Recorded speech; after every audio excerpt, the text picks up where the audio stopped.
meditation in Jainism, meditation in Hindu, various traditions of Hinduism, various traditions of Buddhism, Christianity, Judaism, any tradition, Sikhism or Baha'i, whatever tradition that you're following, the meditations are perfect as long as they are coming from the authentic and the sources, authentic lineages.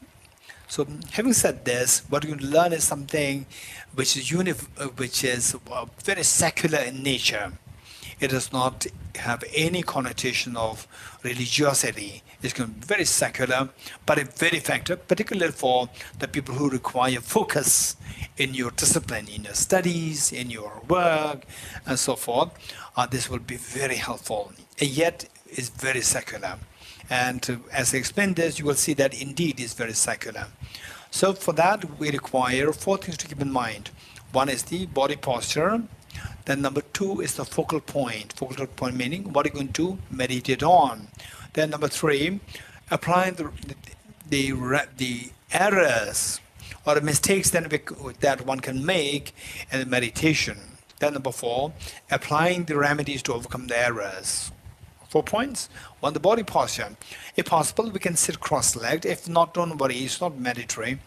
But the point is that if you can, that is good, particularly for those people who would like to do meditation for, say, on a daily basis. Then the cross position or cross-leg position will keep your mind alert for a longer duration of time. And then next part is so important. Backbone upright. The back and don't say you bend your back like this and don't lean your back against a support. For example, leaning against the support like this. Don't do that in a meditation. And keep your body upright, but in a very flexible state. It should not be rigid. Then the next is your head tilted forward a little bit and eyes not closed. Let me repeat it.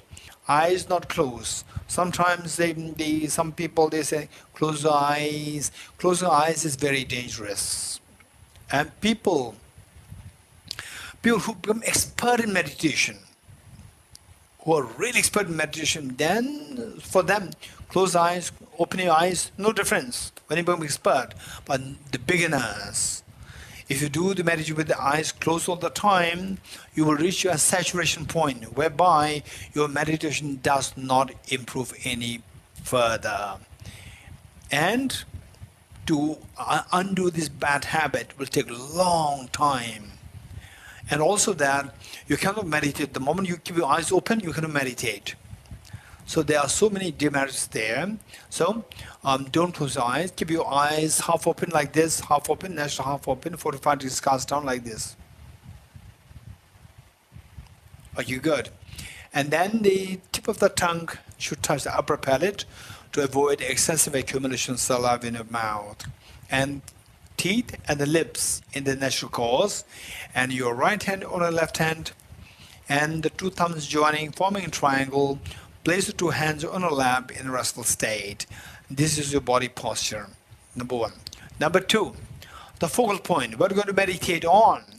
There are so many versions of the objects of meditation.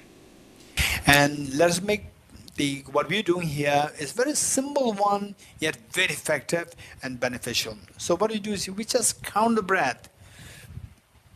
Breathe in, breathe out, cycle 1. Again, breathe in, breathe out, cycle 2.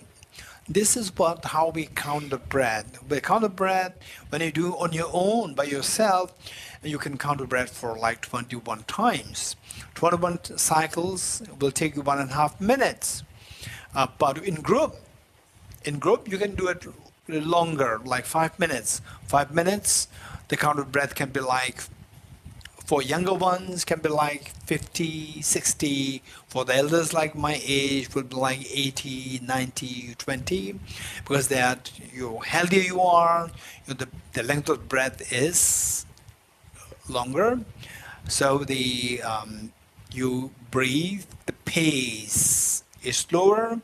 Whereas as you grow older, your body degenerates, the pace of your breath becomes quicker. Okay. So this is your focal point, and of course there are more complications. I don't want to jump through these points. Just count your breath and focus on the breath. And if you lose track of the count, say you reach already, like if you are sitting for like 5 minutes, and the for you young ones maybe like 60 cycles, and by the time you reach the 20, count 20, and your mind distracts and you lose track of the count, go back from 0 again. 1, 2, 3. Make sure that this just to hold your mind to the count, that your mind is not distracted, that your mind doesn't fall into laxity or into sleep. Okay, this is the main purpose.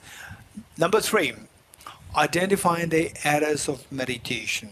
What mistakes, what errors can happen while meditating? Twofold, generally speaking, twofold.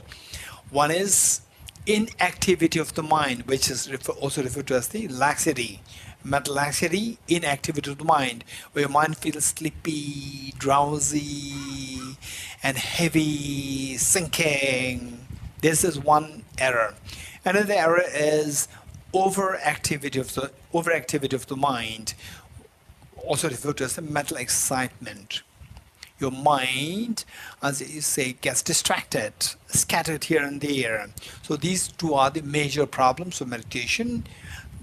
Number 4, how to overcome these errors. Should any of these two things happen, then go for the remedies. Remedy twofold: introspection and mindfulness. Introspection is to just keep an eye once in a while, keep an eye on your mind to see if your mind is actually meditating, or your mind is actually falling asleep or getting distracted. If you see that distracted or they fall asleep, then apply the mindfulness. Mindfulness is to bring the mind back to the intended object of meditation. Ready? 5 minutes.